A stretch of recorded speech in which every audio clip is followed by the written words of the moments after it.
బంగాళాఖాతంలో ఏర్పడిన వాయుగుండం ప్రభావంతో భారీ వర్షాలు కురుస్తున్నాయి. దీంతో ప్రజలు తీవ్ర ఇబ్బందులు ఎదుర్కొంటున్నారు. రోడ్లన్నీ జలమయమయ్యాయి. రాకపోకలకు అంతరాయం ఏర్పడింది.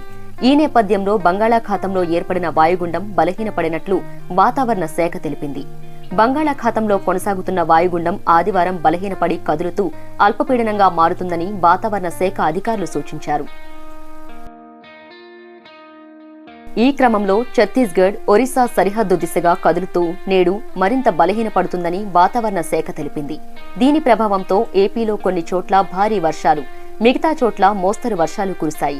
ఇవాళ మన్యం, అల్లూరి, కాకినాడ, కోనసీమ, తూర్పుగోదావరి జిల్లా, పశ్చిమ గోదావరి జిల్లా, ఏలూరు, కృష్ణా, ఎన్టీఆర్, గుంటూరు, బాపట్ల, పల్నాడు, ప్రకాశం జిల్లాల్లో మోస్తరు వర్షాలు, మిగతా చోట్ల తేలికపాటి వర్షాలు పడే అవకాశం ఉందని వాతావరణ శాఖ అధికారులు తెలిపారు.